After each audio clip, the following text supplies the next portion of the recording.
Buenas tardes a todos y a todas. Hoy estamos en otra sesión más de nuestro programa Conecta de AFASAF. Hoy, con motivo del Día Internacional, Día Mundial del TEAF, del Trastorno del Espectro Alcohólico Fetal, tenemos a Pablo Carrera, que nos presenta la investigación y la intervención con personas con TEAF y sus familias a lo largo del ciclo vital. Pablo es doctor en psicología por la Universidad de Sevilla en el 2020. Ha sido investigador doctoral en la Universidad de Delaware, Estados Unidos, entre el 2021 y 2023. Y desde septiembre de 2023, docente e investigador de la Universidad Isabel I de España. Su docencia se centra especialmente en la psicología del desarrollo infantil. Sus líneas de investigación son la psicopatología del desarrollo y la protección infantil, en particular las consecuencias de la adversidad prenatal y postnatal en el desarrollo socioemocional y cognitivo, así como la intervención en medidas de acogimiento familiar, acogimiento residencial, adopción internacional o familias en riesgo psicosocial. Una de las líneas de investigación adicional, derivada de la anterior, es la implementación de intervenciones basadas en la evidencia con niños que han sufrido adversidades tempranas y sus familias, en particular las basadas en la teoría del apego. Bueno, buenas tardes, Pablo. Bienvenido y bienvenida a toda la familia. Es un placer tenerte aquí y que nos expliques todo el avance científico que hay y todas las intervenciones que se podrían realizar desde, desde la investigación pues más actualizada. Bienvenido, Pablo. Muchas gracias, María.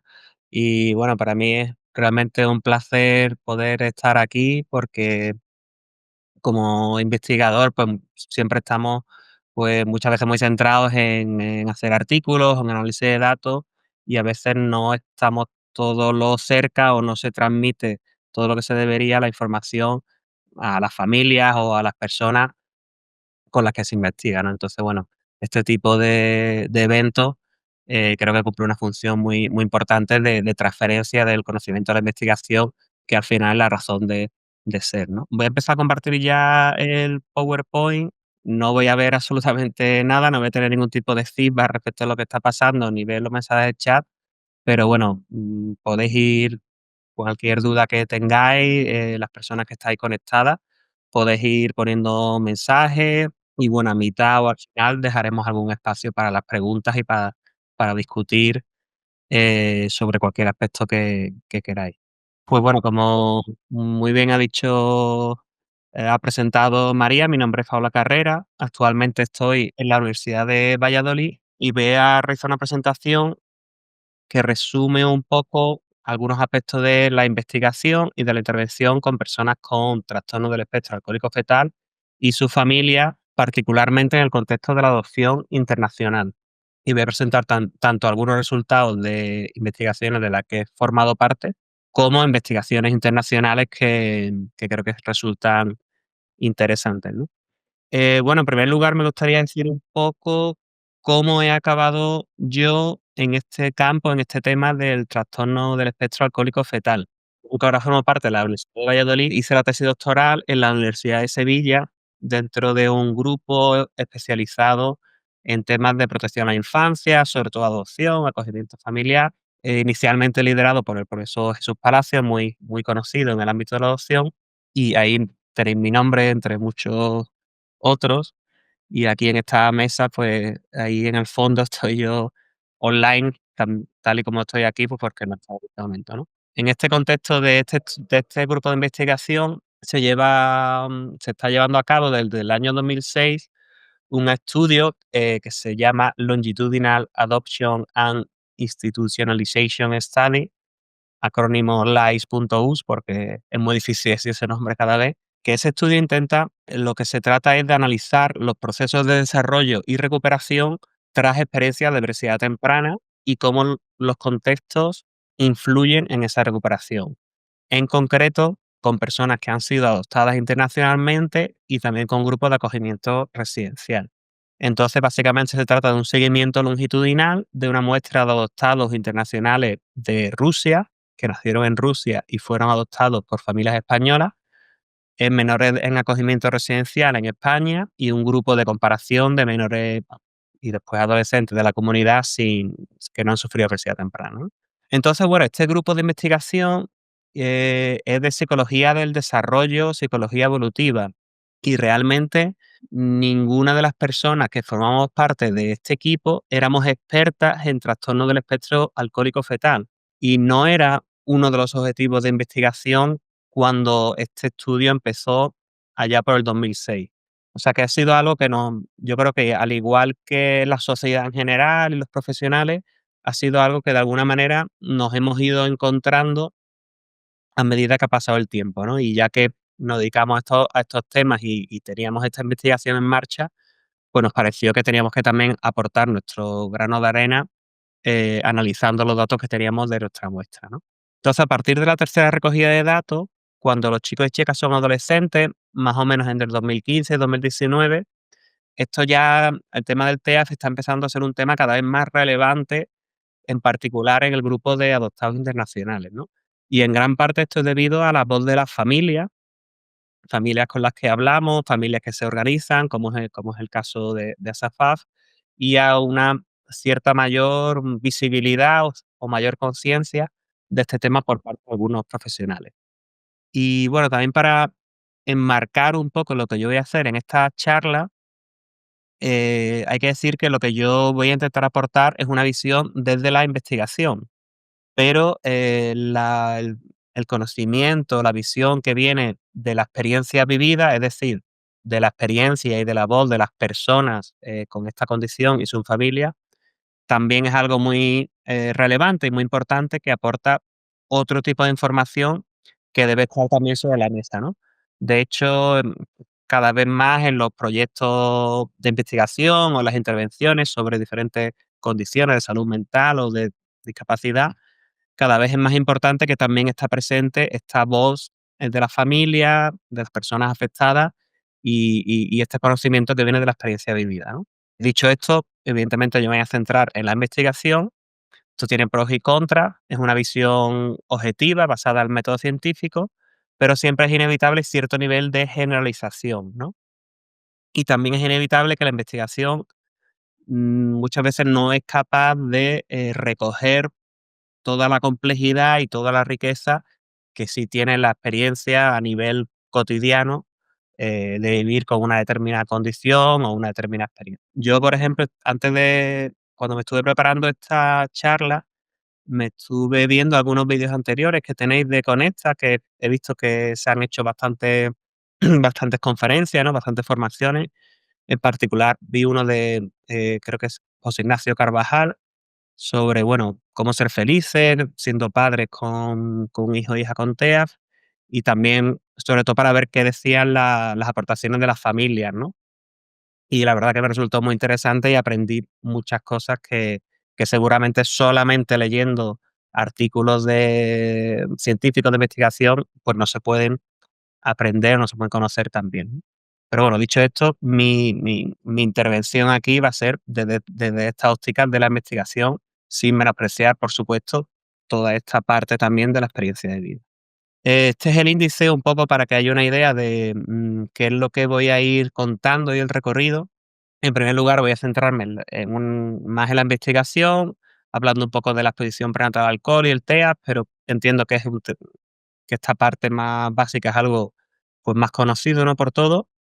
Voy a hablar también de algunas características de la adopción internacional y después también de los resultados de nuestro estudio y de algunos otros estudios con jóvenes adultos con TEA. Después, en la parte de intervención, hablaré de la clasificación internacional del funcionamiento como marco para tener en cuenta los aspectos contextuales de la intervención en este campo y también algunos otros aspectos como la intervención en búsqueda de orígenes en general, los elementos de intervención eficaces con jóvenes adultos con TEAF y algunos otros aspectos que a nivel individual pueden ser relevantes para gestionar algunas de las conductas problemáticas que pueden presentar chicos y chicas con esta condición, ¿no?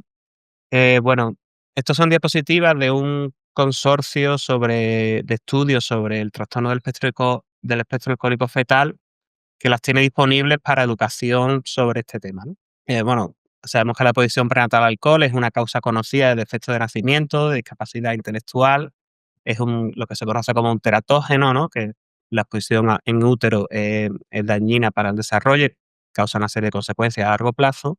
Y las consecuencias de la exposición prenatal al alcohol pues son los trastornos del espectro alcohólico fetal, que de hecho son una de las causas más conocidas y evitables más comunes de discapacidad y un problema de salud pública importante, si bien muchas, en general no suficientemente reconocido o no suficientemente visible. Los trastornos del espectro alcohólico fetal es una especie de término paraguas y hay diferentes tipos de trastornos consecuencia de la exposición prenatal al alcohol. El síndrome alcohólico fetal es el más severo, también es el primero que se conoció, que implica pues una serie de características faciales determinadas, daño al sistema nervioso, retraso del crecimiento, etcétera.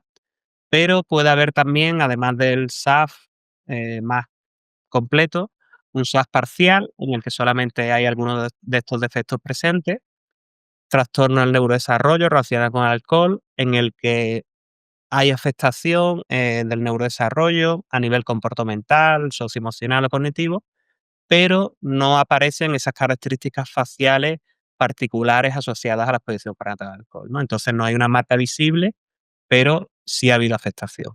Y bueno, algunos otros trastornos, ¿no?, que también son parte de los trastornos del espectro alcohólico fetal.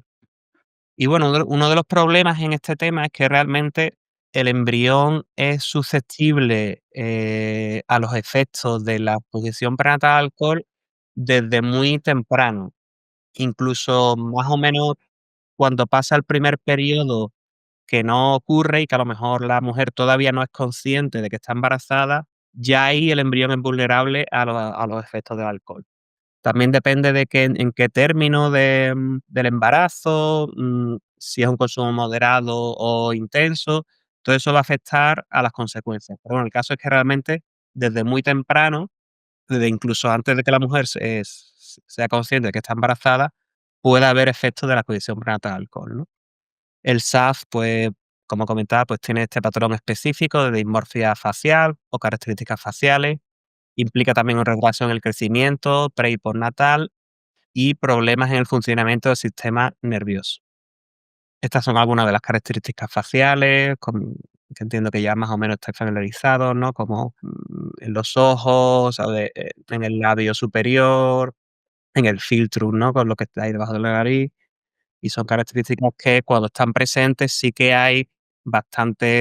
puede haber bastante certeza de que hay un trastorno del espectro alcohólico facial, pero claro, del espectro alcohólico fetal. Pero cuando no están presentes, pues es más complicado, ¿no? De hecho, bueno, ese, es uno de los grandes temas relacionados con el TEAF, es las dificultades que hay en el diagnóstico. ¿Por qué? Porque en general, según la gran mayoría de los sistemas de diagnóstico, que hay varios, debe haber información, ¿no? Debe haber una confirmación de que ha habido consumo prenatal de alcohol. ¿Y qué pasa? Que esta información muchas veces no está disponible o es poco fiable. Esto, por supuesto, en el caso de las adopciones internacionales es especialmente el caso, ¿no? En el que no se sabe si ha habido un consumo prenatal o no. Y se puede saber muy poco sobre la vida del niño antes de entrar a una institución o incluso de ser adoptado. Y claro, puede haber un trastorno del espectro alcohólico fetal y una afectación neurocomportamental sin que haya esas características faciales particulares que sí son más específicas del TEA. Pero, este perfil comportamental y cognitivo, estas dificultades, no son únicas del TEAF. Es decir, un chico que pueda tener TDAH, problema de comportamiento o ser impulsivo, eso puede que sea consecuencia de una exposición prenatal al alcohol, pero también puede ser que sea consecuencia de otro tipo de factores de riesgo, ¿no? Entonces, solamente por el perfil neurocomportamental y cognitivo, no podemos confirmar que esa persona tenga TEA, ¿no? Si no hay información sobre consumo prenatal y si no hay una afectación, facial visible. Y por supuesto también en general hay una falta de formación y de conocimiento en los profesionales, lo que también dificulta que haya esa detección y diagnóstico. Bueno, el trastorno del espectro alcohólico fetal tiene consecuencias notables en el desarrollo del cerebro, en el desarrollo del sistema nervioso. Aquí lo que vemos principalmente es que las personas con SAF tienen un tamaño del cerebro menor, un volumen de cerebro menor que personas sin SAF. Y bueno, se ve tanto en estas imágenes del cerebro como en esta gráfica que está midiendo el volumen total del cráneo. Y no se trata solo de que el cerebro sea de menor tamaño y el cerebro se haya visto afectado estructuralmente, sino que también la conectividad entre diferentes áreas del cerebro está afectada, ¿no? Las fibras que conectan diferentes áreas que, que están en la base, al fin y al cabo, de las funciones cognitivas superiores, también hay una menor conectividad como consecuencia de la posición brachial. Y esto, bueno, con esto nos referimos a la materia blanca, ¿no? Pues también están afectadas por este factor. Respecto al perfil cognitivo, comportamental y social que se suele dar en los trastornos del espectro alcohólico fetal, suele haber afectación en tres áreas principales, ¿no? O tres grandes áreas.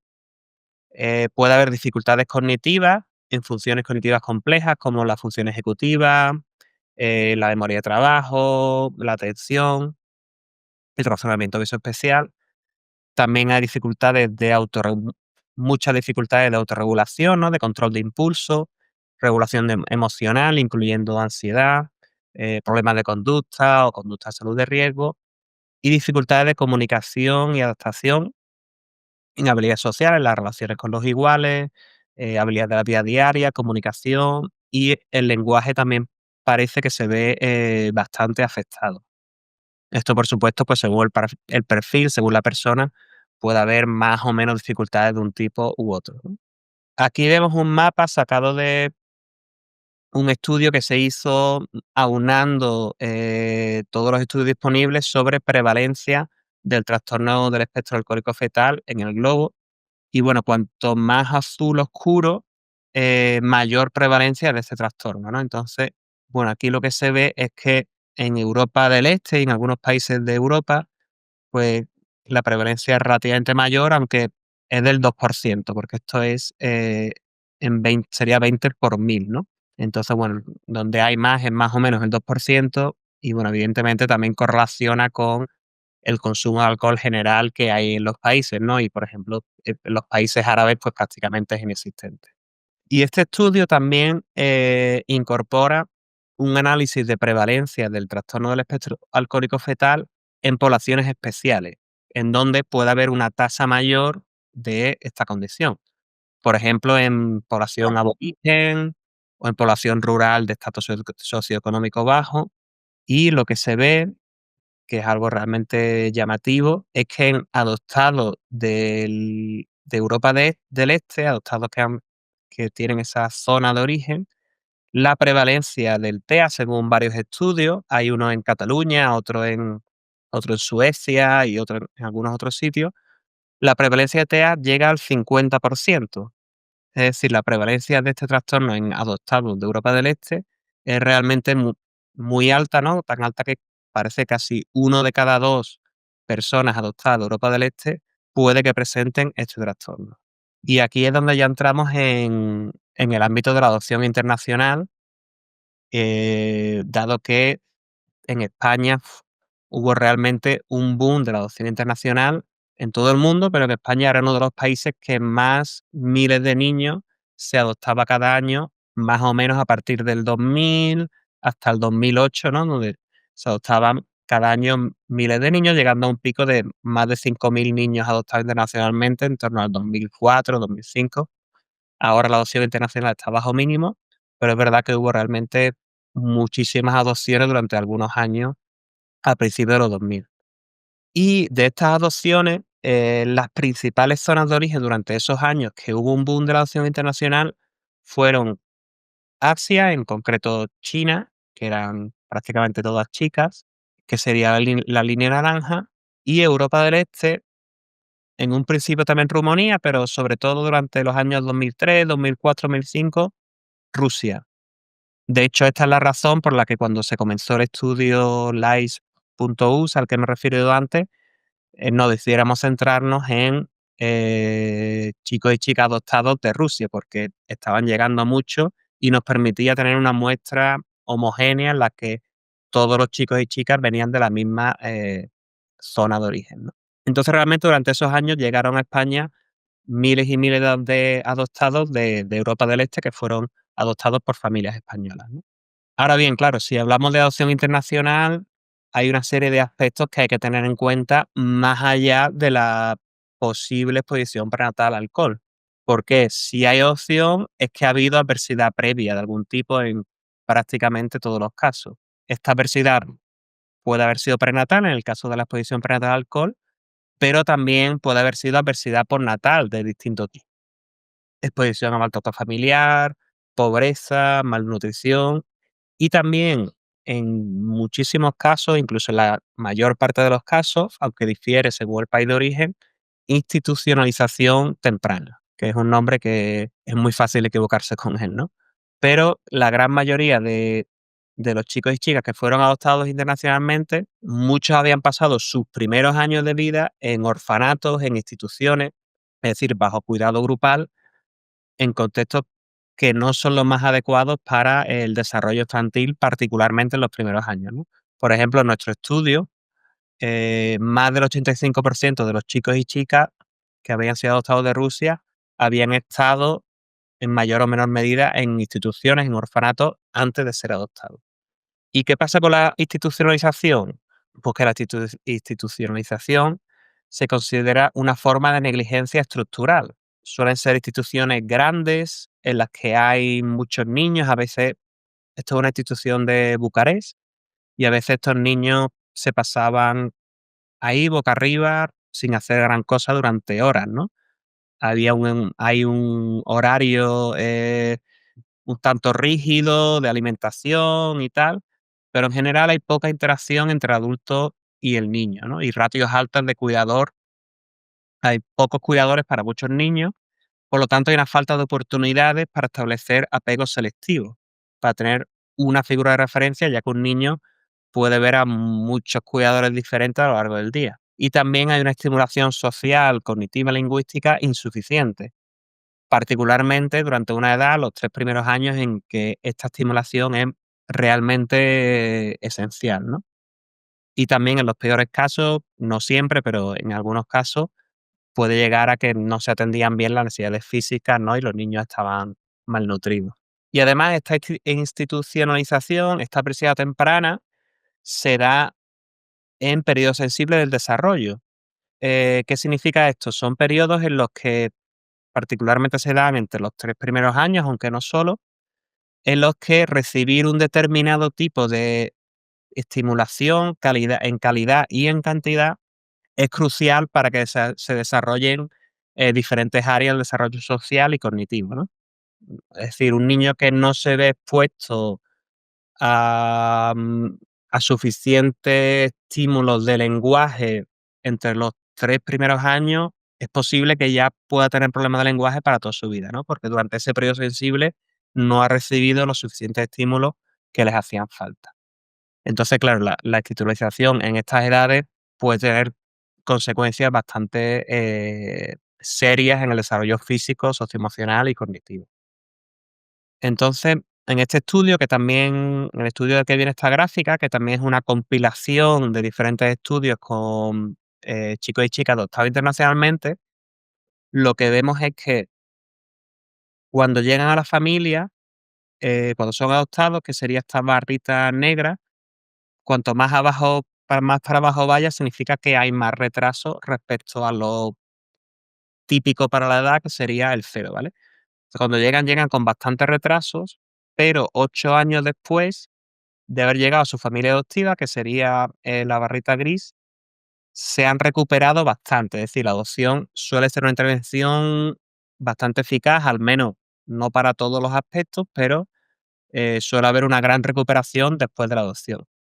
En algunos aspectos, por ejemplo, en el perímetro craneal, esa recuperación es más incompleta, ¿no? Y sigue habiendo retrasos aún 8 años después, o incluso más años después, eh, de ser adoptado.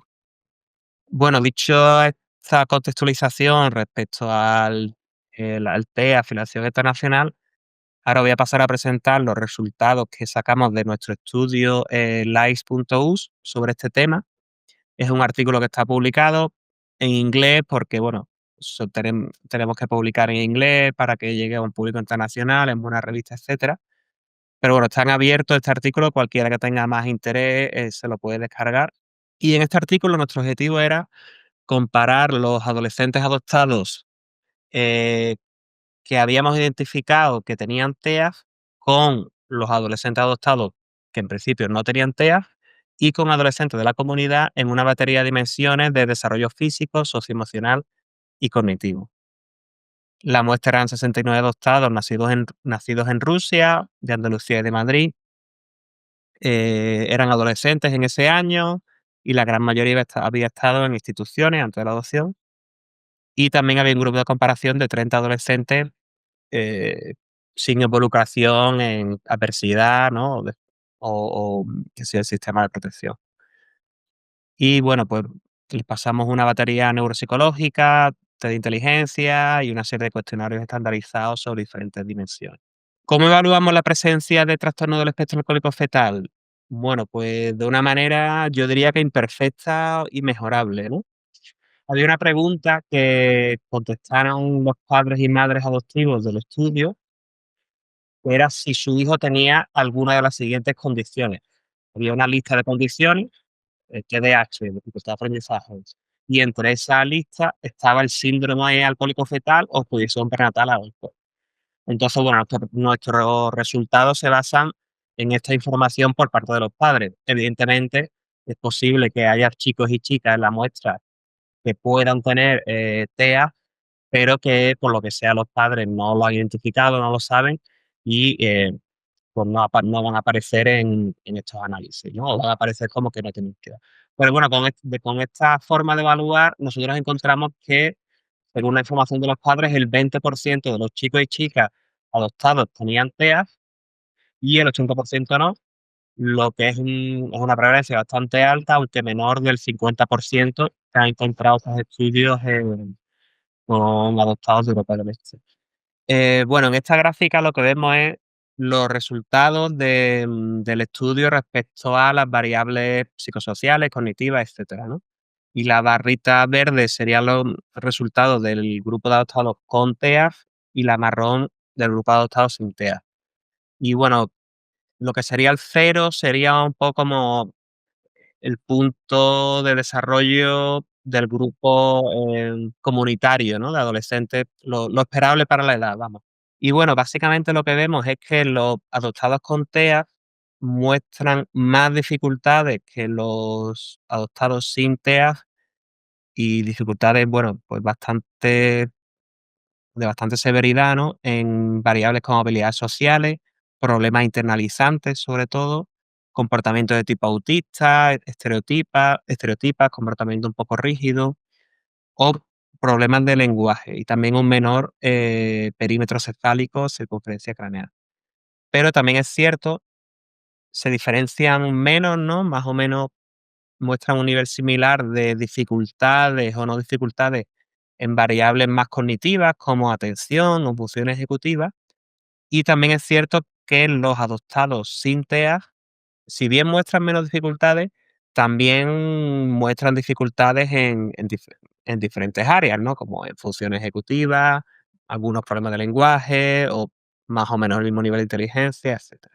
Y bueno, esto me sirve para indicar también que aunque se vea lo que se vea en la media, este es otro tipo de gráfica en lo que se ven también los puntos individuales, ¿vale? En la otra gráfica solamente se veía lo que es el promedio de cada grupo. Pero, por ejemplo, esto aquí está mostrando las habilidades sociales, el grupo con TEA y el grupo sin TEA.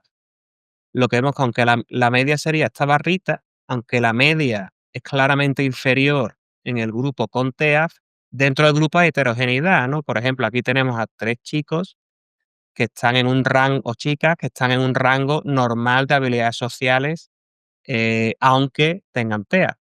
Ahora bien, evidentemente, si solamente miramos la media, pues un poco perdemos de vista esa visión y solamente nos quedamos con lo general, ¿no? Pero bueno, hay que tener en cuenta siempre que debajo de esa media, pues hay personas con diferentes niveles de la variable que sea que estemos analizando.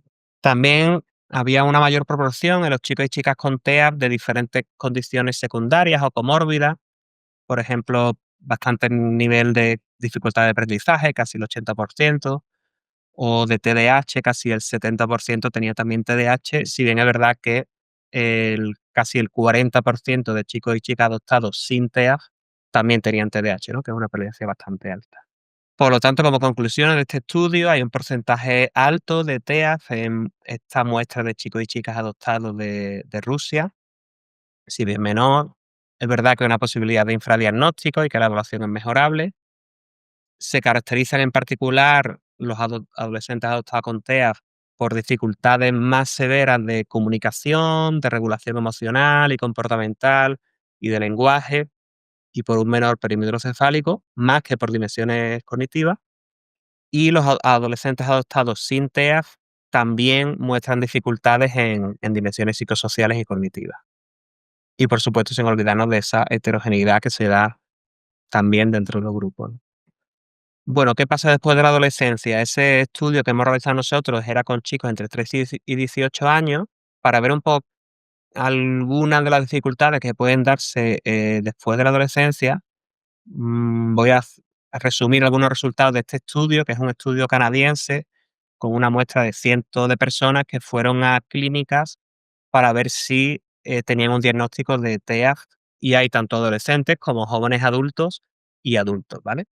Entonces, bueno, muy brevemente, aquí tenemos diferentes tipos de dificultades, siento que está en inglés, y una barra para los adolescentes, que sería esta primera, la de en medio así con puntitos sería jóvenes, entre 18 y 25 años más o menos, y esta de la derecha pues sería adultos, ¿no?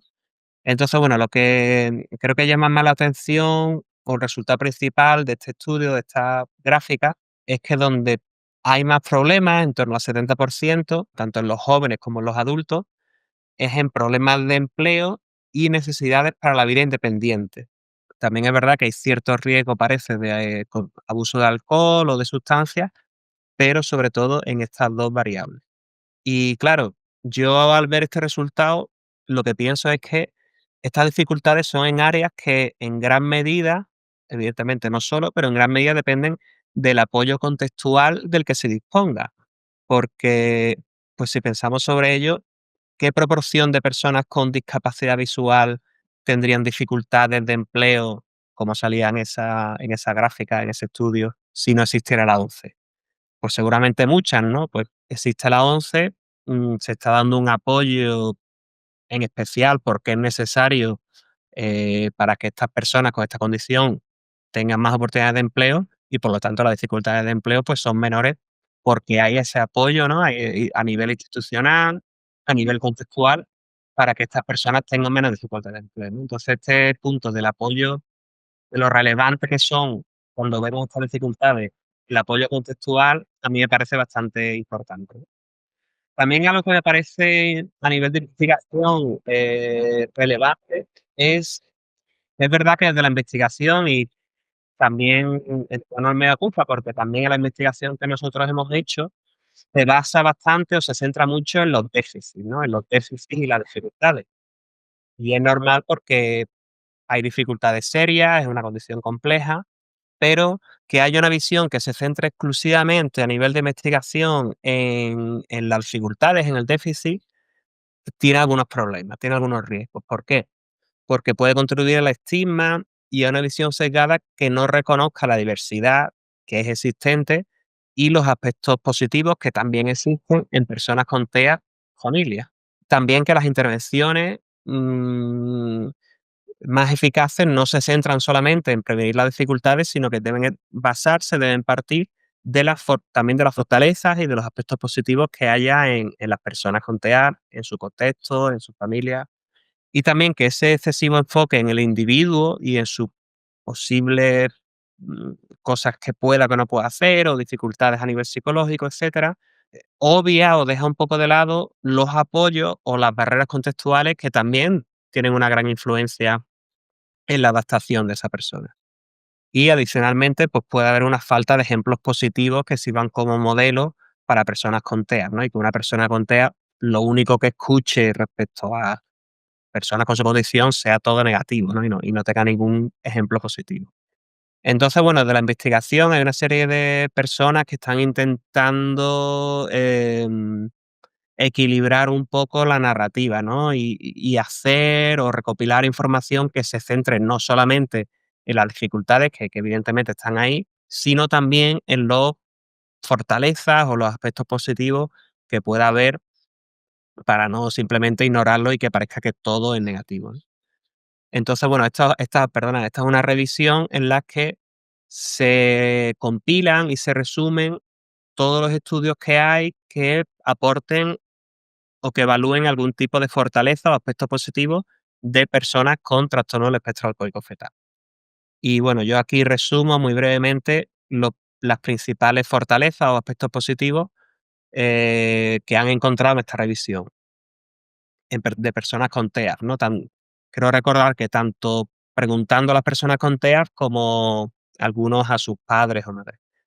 Entonces, bueno, una de ellas es la autoconciencia, reconocimiento de desafíos y capacidades, receptividad al apoyo, capacidad de conexión humana, empatía, generosidad, perseverancia frente a los desafíos o esperanza en el futuro.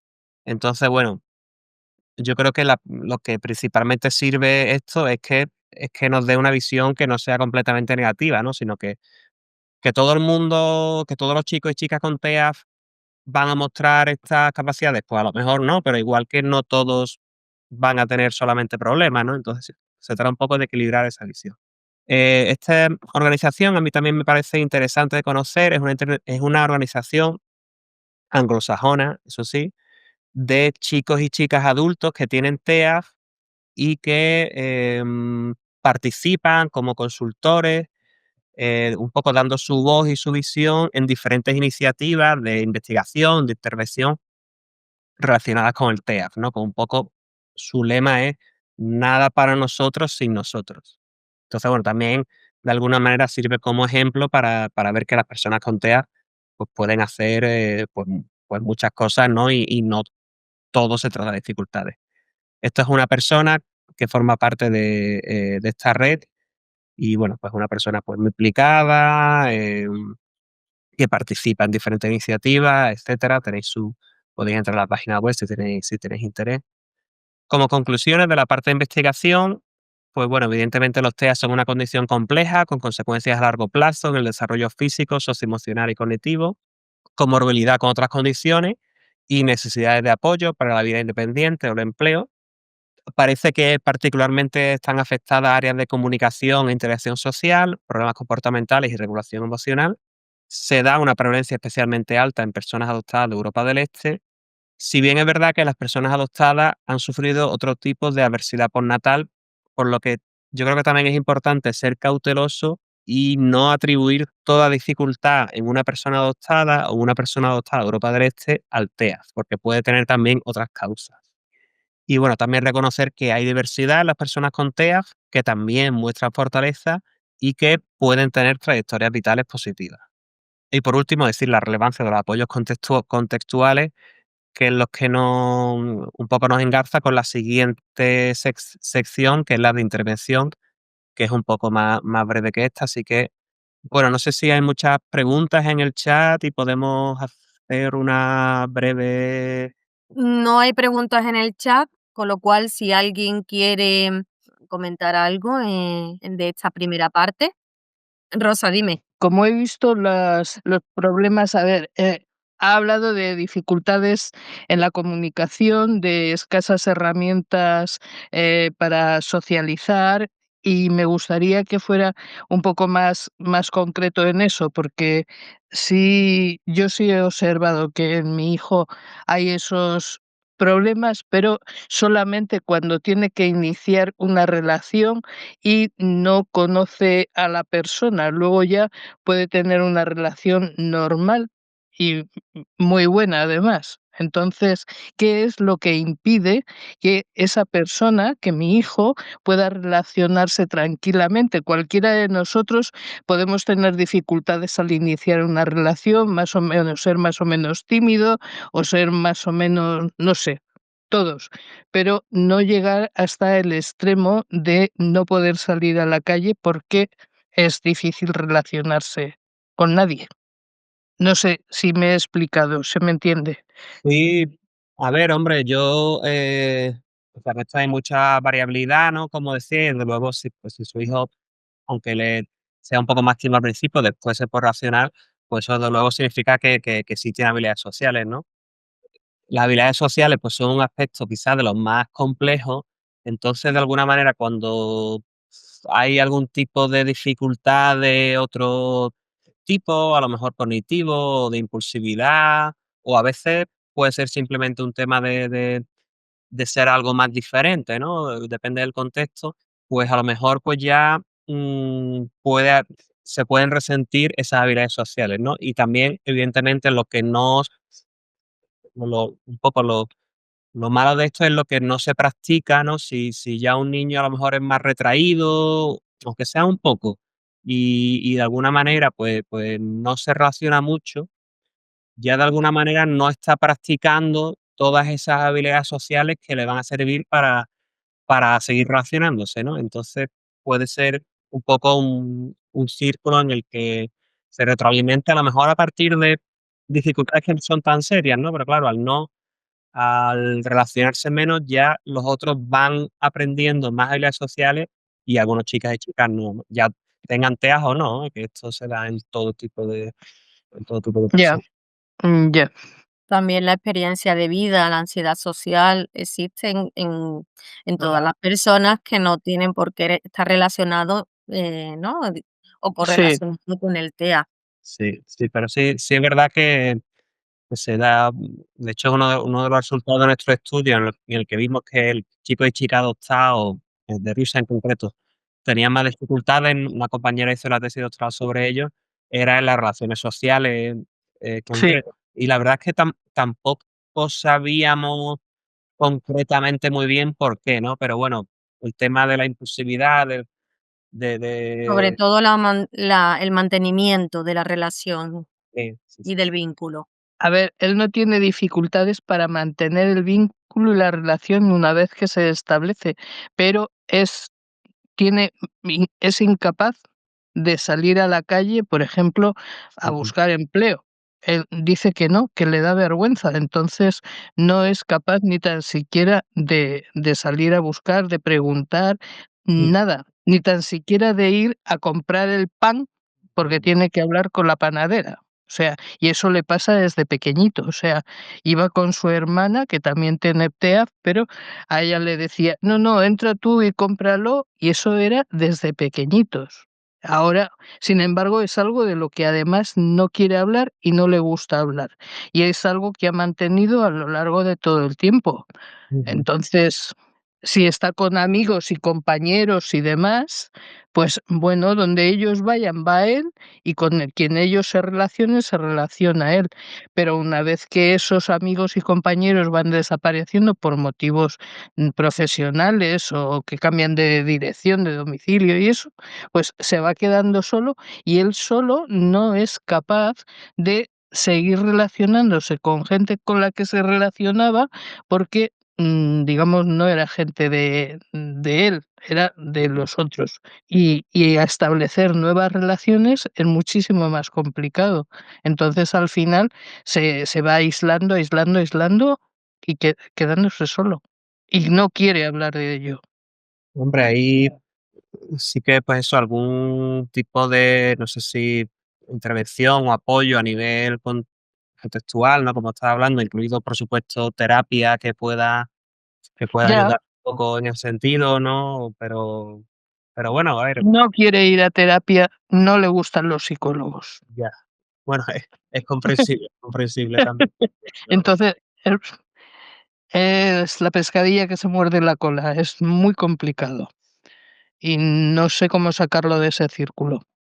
Bueno, a ver, yo puedo ¿Sí? quizá con algunos de los recursos o puedo intentar, proporcionar algunos recursos también en privado, por correo más adelante si te parece, pero bueno, Vale, podemos seguir y más adelante podemos seguir hablando del tema, ¿vale? Para que dé De tiempo acuerdo. vale, vale, sí, sí.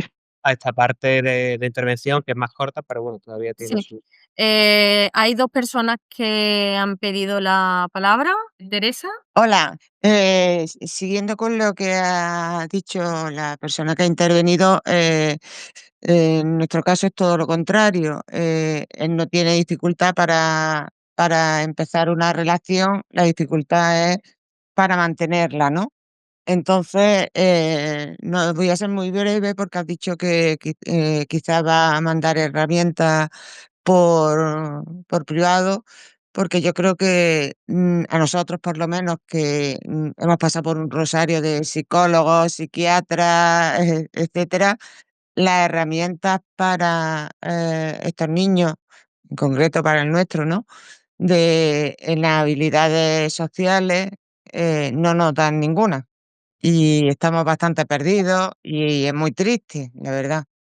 Sí, desde luego el tema de las pilas sociales es algo, pues muy complejo porque, pues, al final depende también de los otros, ¿no? Y de, pues, de que quieran o no quieran y nadie les puede obligar a ser amigos de nadie. Entonces, es verdad que es un tema complejo, ¿no? Y que eso, que puede ser un círculo, un nivel quizá más práctico, más cotidianos, también por casos cercanos, también familiares, de problemas de socialización, pues quizás actividades en grupo, ¿no? En los que actividades en grupo con personas que sean inclusivas, en las que simplemente por ir allí, aparte que ya es una actividad de socialización en sí, pues ya de alguna manera formas parte de ese grupo, ¿no? Y si hay alguna actividad, pues se incluye, ¿no? Y determinados contextos, determinados ambientes suelen tener a gente. Hay contextos con gente más inclusiva que otros, ¿no? Y una persona que sea inclusiva, pues seguramente, aunque haya alguien que no tenga muchas habilidades o que le cueste más o que sea algo, quizá algo más extraño o diferente, ¿no? En su forma de socializar, va a ser más por incluirlo, ¿no? Yo quizá, aparte de posibles, intervenciones a nivel psicológico que las hay, de entrenamientos de habilidades sociales y de otros que pueden funcionar más o menos también. Desde luego hay que tener suerte con el psicólogo o psicóloga que le toque a uno. Ese tipo de actividades estructuradas, creo que puede ser una opción cuando hay problemas de socialización así serios, ¿no? Sí, lo que pasa que específicamente para TEAs, y digo específicamente, pues porque sí hay para otros tipos de trastornos, ¿no? Específicamente para TEA no hay nada. Es que hemos buscado por todos lados y no hay nada, Sí. por desgracia, ¿no? Ujú. Porque también estamos un poco aquí en España en pañales, Totalmente. porque Sí, sí. en este tema. Entonces, bueno, sí, más que el resto de la gente, el problema está en él. Ya, Mm, ya, claro, sí, sí, sí. Como tú bien dices, pues, el tema de la impulsividad, etcétera, que se está trabajando con él en ese tema, Sí, pero necesitaríamos más herramientas, pero yo creo todos, ¿no? sí, Para y hay muy poquito, es que hay muy poquito. Entonces, bueno, solo quería señalar eso y si había algo más que desconocemos, ¿no? Y podía aportarnos. Ya está.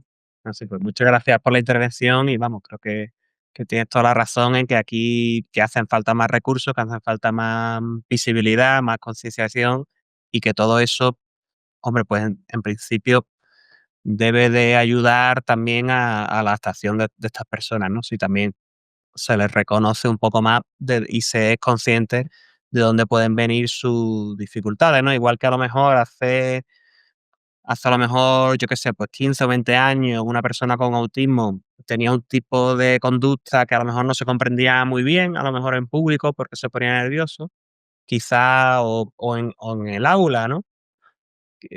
Quizá ahora,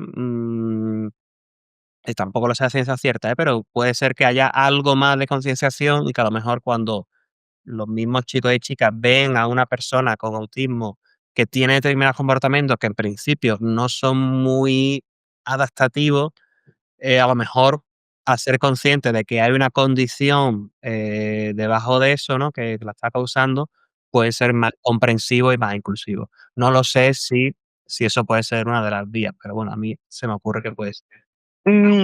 A ver, nosotros, como dato, ¿no? Fuimos, él está haciendo un módulo ¿no? De grado medio se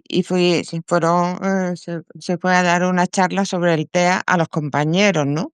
Para, bueno, para concienciarlo y ver el problema que tenía y por qué lo tenía, ¿no? Claro, claro. Intentando un poquito más de lograr la empatía. Claro, claro. Sí, sí, sí. Eran 19, solamente 2 preguntaron, el resto, lo único que dijo es que ellos no tenían la culpa y no tenían por qué soportarlo. Ya. ¿Te puedes imaginar el chasco tan grandísimo con la esperanza que íbamos y cómo salimos de allí, no? Pues sí, me imagino y ya lo siento, ¿no? Sí, ya te digo, porque hay muy poca información, porque hay muy poca visibilidad del TEA. Ahora se está empezando a hablar más de él, pero mm, hay muy poca, ya está. Sí, sí, sí, Y no total. quiero seguir interrumpiendo más.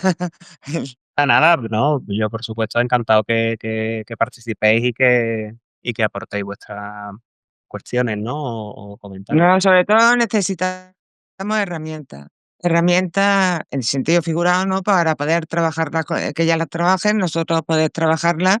Ujú. Y hay muy pocas herramientas, muy pocas, Sí. para, para no solamente las relaciones sociales, conductuales, etcétera, ¿no? Ujú. Sí, sí, sí, sí, debería de haber mucho más, sí, sí.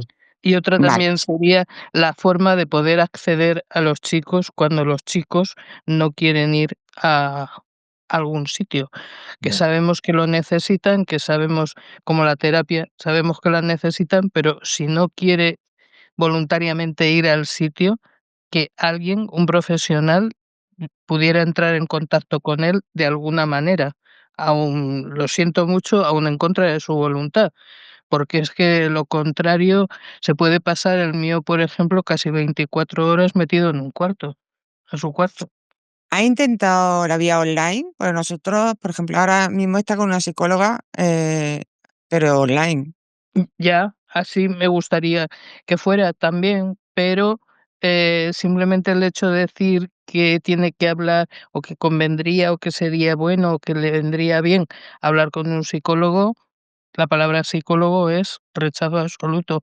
De pequeños estuvimos yendo a psicólogos, pero hace un montón de años, 6 años, que no trata con un psicólogo. Y Mm, cada vez el aislamiento va siendo mayor. ah, Luego, en lo que estabas tú diciendo relativo a los otros chicos o personas con las que se relacione, yo creo que, no sé en el caso de vuestros hijos, pero en el mío, de alguna manera, yo creo que él debe de ser consciente de que a él le pasa algo, aunque no lo quiera reconocer, porque el mío no quiere reconocer que tiene un problema.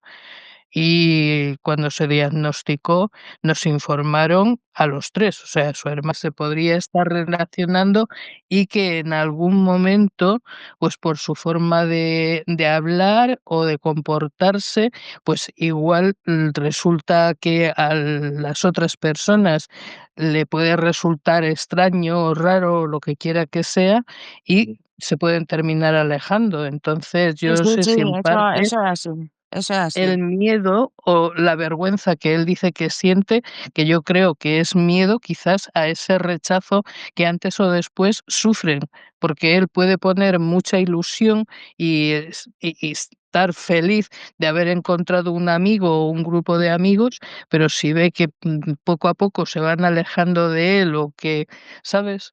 Eso debe de ser muy Efectivamente. doloroso. Vale, Sí, gracias. Vale. por favor, continúa, Pablo. Gracias.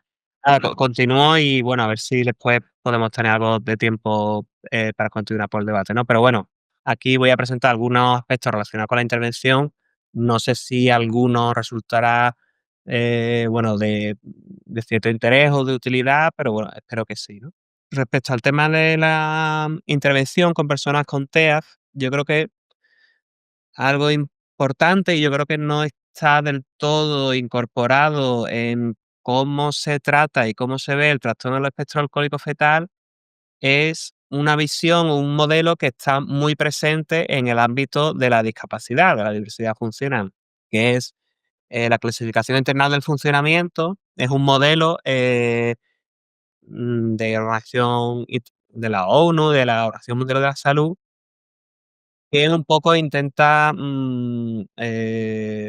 analizar todos los factores que están relacionados, ¿no? O afectan las posibles limitaciones en actividades o en participación que pueden tener una persona con discapacidad. Entonces, por una parte, pues incorpora funciones y estructuras corporales que serían los posibles déficits que pueda haber a nivel físico, si es una persona con discapacidad física, o a nivel psicológico, por ejemplo, en el caso del TEA, impulsividad, función ejecutiva, problemas de atención o así, ¿no? Y las limitaciones que puede haber en actividades o en participación, por ejemplo, las relaciones sociales, como estamos hablando, evidentemente están relacionadas con estos déficits, pero también con factores contextuales que pueden ser factores ambientales o factores personales, ¿vale? Entonces, bueno, aquí tenemos un esquema aplicado un poco al caso de una persona con TEA, que puede tener en términos de estructura y funciones dificultades en la memoria de trabajo, impulsividad, déficit de atención, y esto implica pues limitaciones para relacionarse con sus compañeros en el colegio, porque interpreta mal claves sociales, por ejemplo, o dificultades para organizar útiles escolares. Pero bueno, estas limitaciones también son influenciadas o son productos de ciertos factores ambientales, como pueden ser falta de formación sobre el TEAF, estigmatización del niño por sus problemas de conducta u otros factores personales que haya. Pues evidentemente, en un mundo ideal, todo sería mucho más inclusivo, ¿no? Por desgracia, por desgracia no hay toda la inclusión y personas con ciertas dificultades o diferentes, incluso personas, aunque no tengan ningún trastorno, ¿no? Si tienen problemas de socialización, sufren estos problemas que han estado comentando las compañeras antes, ¿no? Eh, Se pueden hacer muchas cosas para crear un entorno más inclusivo. Ahora bien, eso tiene que implicar pues, una visibilización, una formación, una concienciación, toda una serie de elementos que van más a lo macro, ¿no? Y que evidentemente también hay centros educativos, por ejemplo, más inclusivos que otros, y seguramente en un centro o un aula que sea más inclusivo, que tenga realmente no sé, unos orientadores más activos, una mayor concienciación por otros niños, etcétera, eso puede marcar una diferencia, por ejemplo, en la socialización y las relaciones sociales que tenga un chico o chica con TEA. Pero bueno, bien es verdad que esa inclusión se da, mm, es compleja desde luego, pero se da mucho menos de lo que sería deseable. Pero sí es verdad que se puede hacer mucho para incluir y para que un entorno a nivel contextual sea más inclusivo respecto a personas con ciertas dificultades, como puede ser el caso de chicos y chicas con TEAF o chicos y chicas con otro tipo de dificultades, ¿no? Entonces, bueno, en definitiva, la intervención está bien que se centre en dimensiones individuales, digamos, es decir, hay intervenciones que hacen un entrenamiento en habilidades sociales, por ejemplo, y eso está bien, pero también debe centrarse en aspectos contextuales. Por ejemplo, pues lo que ha comentado la persona antes de dar una formación en un módulo sobre TEA, pues a mí me parece una buena iniciativa, ¿no? Ahora bien, pues claro, puede haber que haya personas que eso pues pasen del tema y a lo mejor alguna no, y esa persona pues ya lo tiene más en cuenta o hace algo más, no lo sé, ¿no? Pero desde luego en principio cosas así, lo que pasa quizás no es suficiente, ¿no? Pero en principio puede ser una buena iniciativa respecto a intervenir también en ese contexto más amplio y hacer que el contexto se pueda adaptar un poco más. Evidentemente esto es lo deseable, ¿no? Pero bueno, sabemos que no siempre pasa así. Y por supuesto también la intervención también puede implicar a nivel macro, por ejemplo, una mejor atención a la dependencia, que sabemos que no cubre lo que tuviera que cubrir, ¿no? O, por ejemplo, que una persona que tiene dificultades serias para vivir de forma independiente o diverso tipo, pues si tiene un grado de discapacidad suficiente, ¿no? Como para poder optar a oposiciones por discapacidad, etcétera, pues seguramente se le va a dar unas oportunidades laborales que si no le dan ese grado de discapacidad, no tendría, ¿no? Entonces todo eso también es muy importante para la adaptación de personas con esta condición. Y por supuesto, como también han comentado antes, ¿no?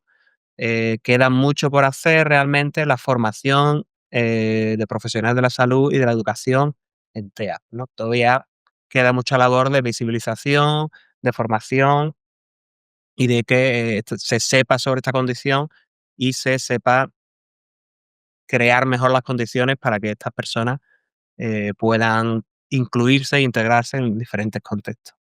También, bueno, hay que decir que los jóvenes con TEAs, pues son jóvenes, ¿no? Habrá heterogeneidad, algunos chicos y chicas, pues tendrán más dificultades, otros menos, pero bueno, que la familia sigue siendo un factor muy importante en la juventud también, el apoyo familiar, pues depende del caso, habrá más necesidades o menos, ¿no? Pero bueno, ahí hay unos recursos de parentalidad positiva que también puede resultar interesante respecto a la comunicación, respecto a muchos factores de crianza y de parentalidad que, bueno, que pueden ser de interés, ¿no? Otro tema que, bueno, que voy a tocar muy brevemente porque es un tema muy amplio, complejo, que hay otras personas, desde luego, mucho más expertas que yo y hay recursos disponibles que pueden ser de interés, es el tema de la búsqueda de orígenes, ¿no? Que en el caso de personas adoptadas, en general, tengan o no TEA, puede estar presente, ¿no? O suele estar presente de una manera u otra. Y es que es normativo que la persona adoptada muestre un interés en explorar sus orígenes, forma parte de su identidad, de quiénes son. No significa un fracaso la adopción ni un rechazo, sino una labor de exploración e integración de la identidad. A veces se hace esta labor antes, a veces después, pero bueno, suele estar ahí de una forma más interna o de una forma más externa, ¿no? Se intensifica la adolescencia y juventud, evidentemente es más compleja, es más complicada la adopción internacional, es muy importante el acompañamiento, la comprensión, el apoyo familiar en ese proceso y es esencial el acompañamiento profesional, la mediación familiar y los servicios post-adopción que hay disponibles para apoyar en estos procesos de búsqueda de orígenes. Aquí, bueno, yo ahora mismo vivo en Castilla y León, pero la gran mayoría, no sé si todas las comunidades, pero casi todas las comunidades deben tener un servicio de post-adopción en el que suele haber un servicio de mediación familiar en la búsqueda de orígenes, ¿vale? Entonces, bueno, aquí tenéis servicio de apoyo para la búsqueda de orígenes de Castilla y León y aquí me hace un código QR que podéis escanear. Es una página web con diferentes recursos para la búsqueda de origen. Respecto a las intervenciones a nivel comunitario para jóvenes adultos con TEAF, ¿qué elementos tienen, no? ¿Cuáles son los elementos de las intervenciones eficaces que hay? Eso, pues a nivel comunitario, esta es una revisión que hay de diferentes intervenciones y revisa qué elementos suelen tener. Pues estos son los elementos, así un poco de manera pues muy breve y resumida. Eh, las intervenciones suelen dar un apoyo y una formación en habilidades prácticas de la vida diaria, manejo del dinero, vivienda, empleo.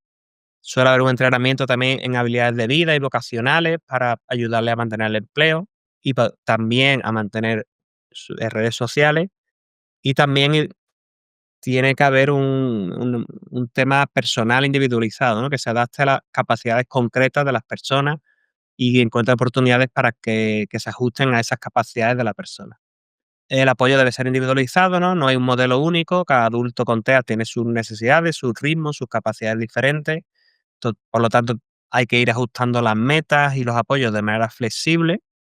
Debe haber una educación para proveedores de servicios, bueno, eso es una especie de traducción del inglés, para los profesionales, ¿no? Básicamente, la mayor parte de los profesionales de salud, de justicia del empleo no están formados para identificar y responder al TEA y entonces eso lo lleva a malinterpretar las dificultades o las conductas que pueden presentar, ¿no? Entonces, es importante una formación que sea sistemática en el TEAF, en diferentes sistemas, para poder promover esa inclusión, esa adaptación.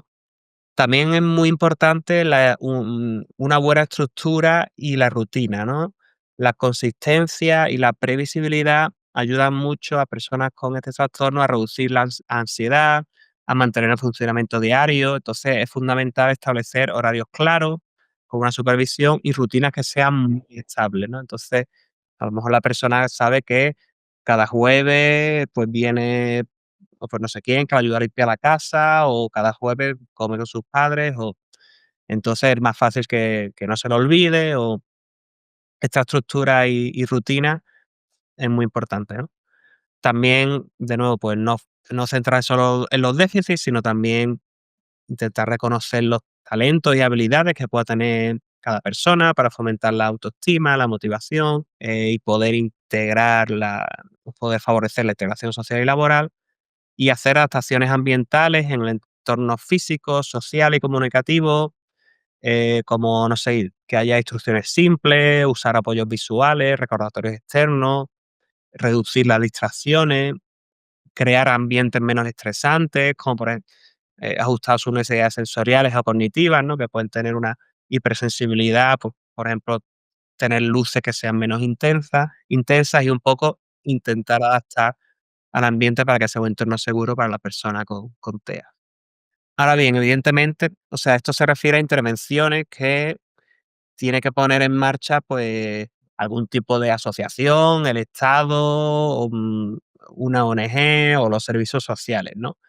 Y esas intervenciones, aunque tienen elementos que nos pueden ser útiles también a nosotros o a vosotros en vuestro trato, ¿no? Con personas con TEA, se refieren a intervenciones por parte de profesionales, ¿no? De apoyo a la vida independiente, de personas o interdependientes de personas con TEA.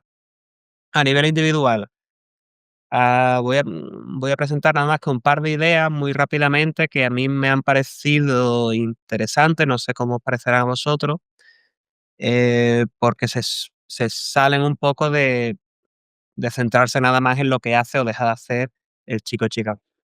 Esto es un estudio que se centra en las atribuciones parentales sobre la mala conducta, es decir, cómo interpretan padres y madres la conducta problemática de hijos o hijas con TEA, y cómo eso afecta a su comportamiento y a su parentalidad. Es verdad que este estudio es para niños y niñas, se hizo con niños y niñas de 4 a 8 años, pero bueno, aún así creo que puede ser interesante, ¿no? Este es el modelo teórico que a mí me ha parecido interesante y, de nuevo, disculpa que esté en inglés, pero bueno, básicamente este modelo teórico lo que dice es que un mayor conocimiento, información sobre este trastorno y lo que implica, eh, debería llevar, en teoría, a que cuando haya una mala conducta, nuestra atribución, nuestra interpretación de esta mala conducta sea, del neurodesarrollo. Es decir, pues no sé, el chico o chica ha sido impulsivo o se ha comportado mal, pero yo entiendo que eso es porque tiene esta condición, este trastorno del neurodesarrollo, frente a una interpretación intencional. Pues lo hace porque le da la gana, porque me quiere molestar, porque no tiene respeto y porque ha querido, ¿no? Bueno, entonces, básicamente estas atribuciones, sean de un tipo de neurodesarrollo o sean de un tipo que creo que lo hace intencionadamente, pueden tener consecuencias en el tipo de estrategia que usamos para lidiar, para gestionar esas conductas problemáticas, que pueden ser estrategias de antecedentes, de intentar prevenir, que no ocurran esas conductas, a lo mejor intentando modificar el contexto, intentando que no tenga la oportunidad de alguna manera, ¿no? Anticiparme, o estrategias de consecuencias, porque sería básicamente esto pasa y te castigo, ¿no? Y bueno, pues usar un tipo de estrategia u otra, pues puede llevar a una mayor confianza o una mayor frustración y un menor éxito en controlar ese comportamiento. Entonces, bueno, básicamente a mí me parecía interesante ver, pues que eso, que algo que depende de los padres y los madres, como es cómo interpretamos lo que está pasando, este comportamiento problemático, pues al final eso tiene una influencia también, ¿no? Y bueno, muy brevemente, este estudio no encontró exactamente lo que decía el modelo, aunque sí encontró que los padres que sabían más sobre el TEAF tenían más atribuciones que se basaban en problemas de neurodesarrollo, sobre las conductas problemáticas, y usaban más estrategias de antecedentes. Aunque no había tanta relación con estrategias de consecuencia porque todas las familias usaban el castigo, ¿no? Y bueno, un mayor uso del castigo se relacionaba con que el niño no tuviera rasgos faciales de TEAF y que también un mayor uso del castigo se relacionaba con menos satisfacción parental. Y bueno, ya esto es lo último que digo respecto a la intervención. Esto yo lo he recuperado un poco de la intervención basada en el apego en el que yo trabajé en Estados Unidos, que tenía una parte que era intentar superar las voces del pasado, así lo llamaban, las influencias de nuestras propias experiencias de crianza o de mensajes que hemos oído de la cultura, que nos pueden llevar a responder de manera automática, pero de una manera que quizás no está siendo la más eficaz para atender una necesidad subyacente que hay, ¿no? Por ejemplo, en este esquema, por supuesto simplificado, el niño llora y me viene a lo mejor una voz, un mensaje automático a la cabeza que me dice, si lo cojo, lo voy a malcriar. A lo mejor porque mi madre a mí nunca me cogía cuando lloraba, decía que si coge a un niño lo malcría. Y entonces la respuesta automática es decir, no, no, estás bien, deja de llorar.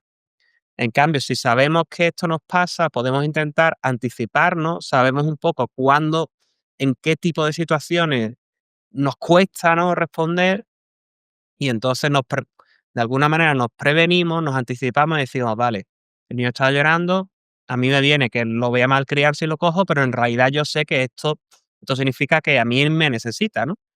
Y entonces se puede intentar superar esa respuesta automática y en vez de decir, nada, nada, está bien, podemos decir, coger al niño, ¿no? A ver, esto por supuesto, un esquema simplificado, después no es tan sencillo, pero nos puede servir un poco de idea para la importancia de, en vez de responder automáticamente, ser consciente y intentar anticiparnos a las situaciones en las que nos resulta difícil responder de la manera que quizá va a ser más eficaz, ¿no? Aunque no sea la primera respuesta que nos viene. Bueno, esto ya es un poco no me repito más, las conclusiones del aspecto de intervención. Y ya como conclusiones generales, yo diría que evidentemente las condiciones derivadas del TEAF, las necesidades pueden ser muy complejas de gestionar y desde luego dolorosas y difíciles, ¿no? Pero yo creo que es mucho lo que podemos hacer a nivel contextual. Si bien es verdad que no todo depende de nosotros, porque a nivel contextual también significa a nivel de sociedad, a nivel de visibilización, a muchos niveles, ¿no? Que evidentemente no estamos al nivel que se debería estar. También no olvidarnos, aunque no hay que negar las dificultades y los problemas que evidentemente están ahí, pero intentar no olvidarnos tampoco de las fortalezas y de los posibles aspectos positivos que puede haber en personas con TEAF y, por supuesto, seguir informando, visibilizando, colaborando y también exigiendo y demandando, ¿no?, los apoyos que son necesarios, como, bueno, creo que lo estáis haciendo muy bien, desde luego, desde ASAFAF. Y bueno, estas son las referencias y ya termino aquí. Muchas gracias, por estar tanto tiempo al otro lado de la pantalla, aunque no nos haya visto, ¿no? Y cualquier pregunta o cuestión, no sé si tenemos mucho más tiempo, pero bueno, quizá para algunas hay tiempo. Muchas gracias. Pablo, muchas gracias por la sesión tan completa que nos has ofrecido. Te corrijo brevemente porque es AFASAF, Vale, vale, perdón. Asociación de Familias Afectadas por el Síndrome Alcohólico Fetal. Aunque ahora el término es mucho más amplio y abarcamos, ¿no?, todo el espectro del TEAF. Teníamos antes la solicitud, ¿no?, de intervenir de Josep. Adelante. Simplemente felicitar a Pablo, de acuerdo, pues porque todo Pablo y por extensión a todos los científicos que os dedicáis a esto, ya que estos estudios son la base, ¿de acuerdo? Sobre la cual se puede sustentar luego a la visualización del TEA, ¿de acuerdo? Es la que da la base, el fundamento. Es decir, felicitaciones por eso.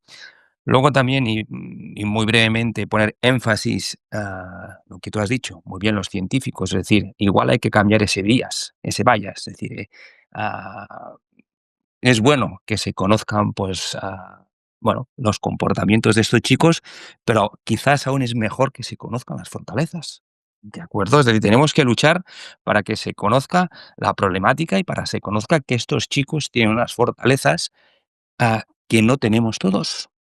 ¿De acuerdo? Personas que no están afectadas por una discapacidad no tienen esas fortalezas, ¿no? Entonces, también luego felicitar, pues, que la comunidad científica haya empezado a abrir la vista, ¿de acuerdo? Y a divulgar, pues, esas fortalezas, ¿no? Sencillamente eso, pues felicitar, pues, por esos 2 enfoques, ¿eh? Ya está. Muchas gracias. Muchas gracias, Josep. Y sí, desde luego es algo muy necesario, ¿no? Y se cae muy fácilmente, creo yo, en pues, señalar, en investigar sobre todas esas dificultades que están ahí. Tampoco se trata de negarlas, ¿no? Pero es verdad que si nos quedamos solo con eso, tampoco estamos dando realmente eh, toda la visión, ¿no? Porque esos aspectos positivos y esas fortalezas también están ahí, ¿no? Y es importante que se visibilicen, desde luego. Teníamos una pregunta anterior también en el chat y a continuación ha levantado la mano, perdón, ha pedido la palabra Nuria Beltrán. Leo la pregunta del chat. Ana Serra decía, buenas tardes, me surge una duda. ¿Cómo se diagnostica el TEA? ¿Solo a partir de la sospecha basada en las características? ¿O existe alguna forma de diagnóstico a partir de marcadores biológicos? Entiendo que Ana puede ser, bueno, o una persona, un familiar, o puede ser a lo mejor de la comunidad clínica, médica, o psicólogo, ¿no? Terapeuta. A ver, pues, este es un tema complejo, pero, o sea, el TEAF en sí no es se diagnostica uno de los diferentes síndromes y hay diferentes métodos de clasificación, hay diferentes sistemas. En general, o sea, no hay ningún biomarcador que por sí te diga que hay TEAF. Lo único que a ciencia cierta, de alguna manera, te dice que es síndrome alcohólico fetal o TEAF es, las características faciales, ¿vale? La dismorfia facial específicamente asociada al TEA. ¿Qué pasa? Que a medida que se va que avanza el desarrollo, ¿no? A medida que crece la persona, ya en la adolescencia, en la adultez, resultan, por la grasa resultan más difíciles de detectar, aunque estén presentes, ¿no? Salvo casos como muy visibles. Entonces, claro, realmente los otros elementos con los que se juegan, con los que se toman en cuenta, más allá de la dimorfia facial, que sí es bastante específico, es que haya dificultades del neurodesarrollo en una serie de áreas, en, por ejemplo, algún sistema, el, el- la- el diagnóstico basado en el sistema canadiense dice que tiene que haber dificultades en 3 áreas, ¿vale? Del neurodesarrollo, como puede ser la memoria, la habilidad social, la regulación emocional, etcétera. Como, y a la vez tiene que haber sospecha o confirmación de exposición prenatal al alcohol.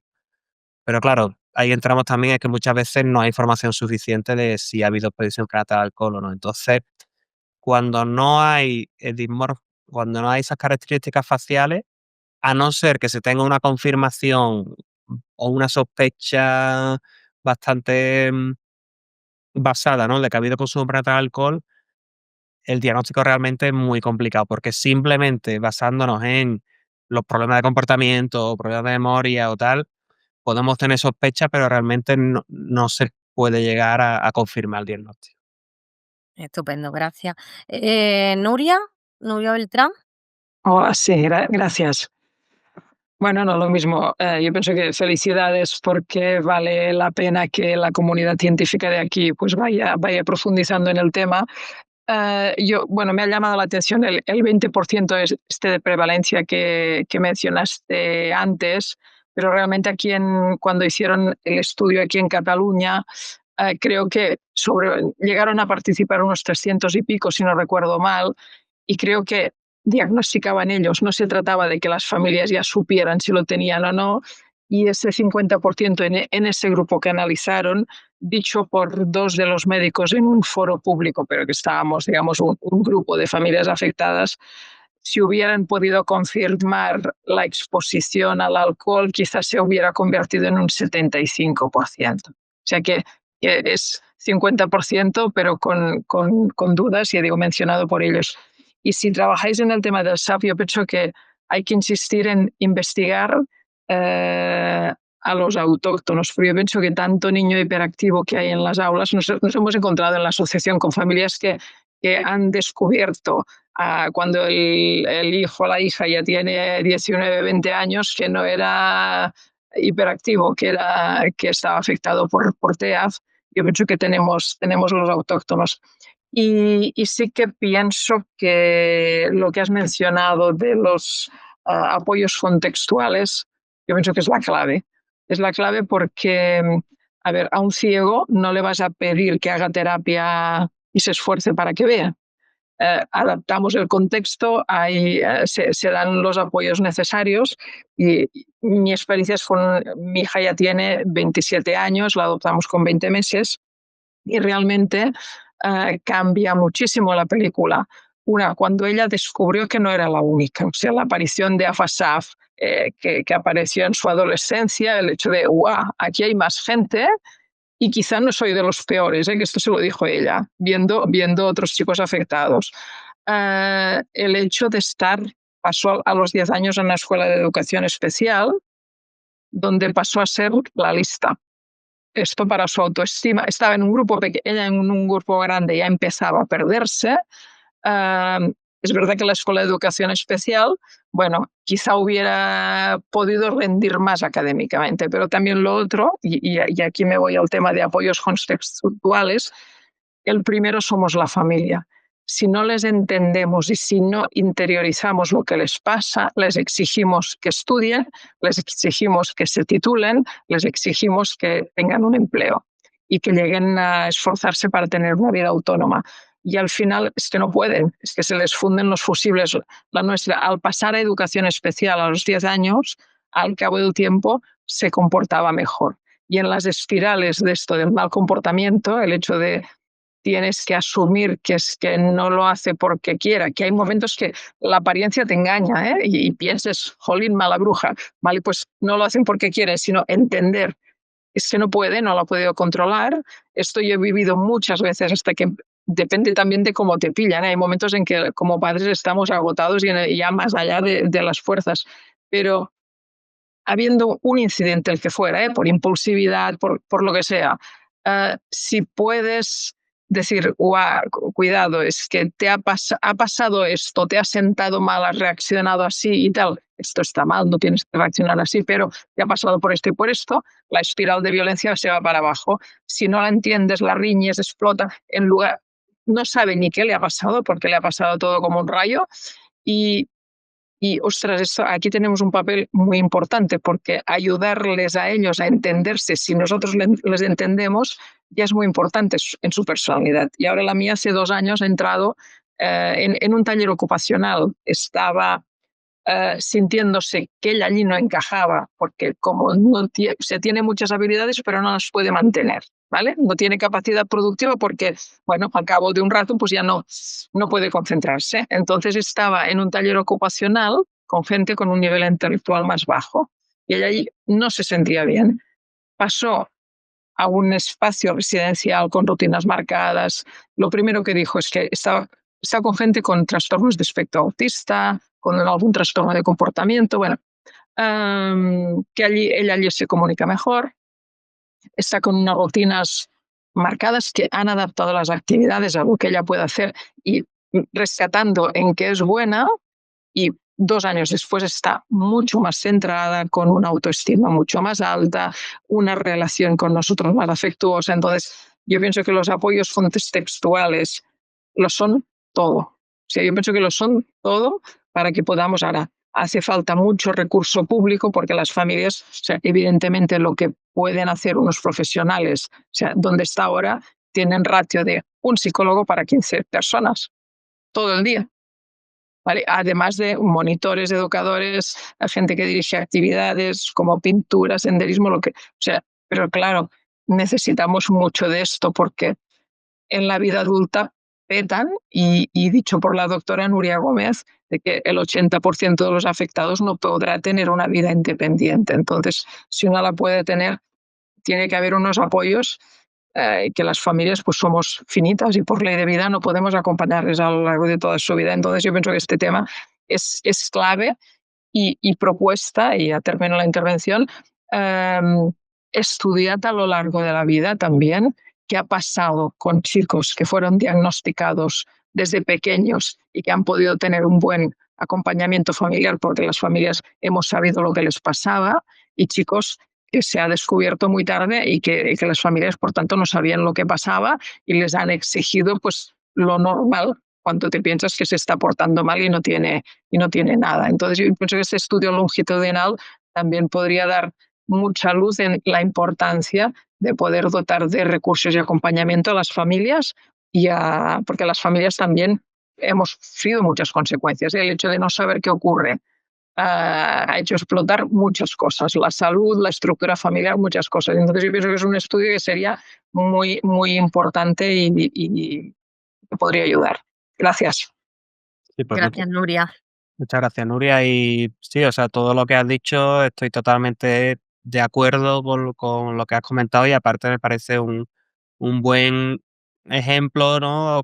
Concreto y aplicado de algunos de los aspectos que yo he intentado explicar, quizá de una forma más teórica, ¿no?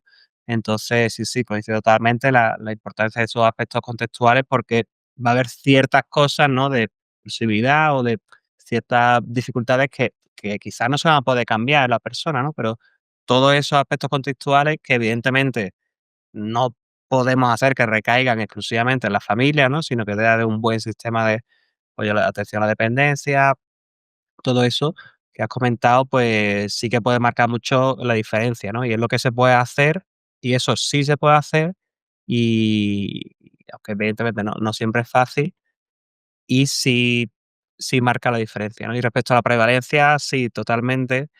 De hecho, en nuestro estudio, si miramos en base a algunos indicadores de número de déficits en algunas de las variables, sí que sale más o menos el 50% que podría, según el perfil, ¿no? Lo que pasa es que es verdad que no tenemos toda la información, por eso es una forma limitada de evaluar, y este estudio catalán que conozco bien, desde luego es mucho más amplio, y la evaluación es más completa, ¿no?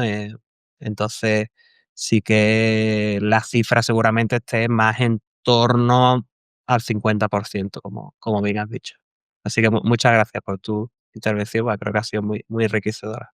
Creo que ha sido bastante completa, bastante información la que nos llevamos y que necesitamos procesar, ¿no? Muchas personas. Pablo, muchísimas gracias por haber participado en el día de hoy, en este Día Mundial del TEA, el 9 de septiembre. em, y esperemos que los científicos encontréis muchas más vías de estudio, ¿no? A raíz de estas intervenciones de la familia.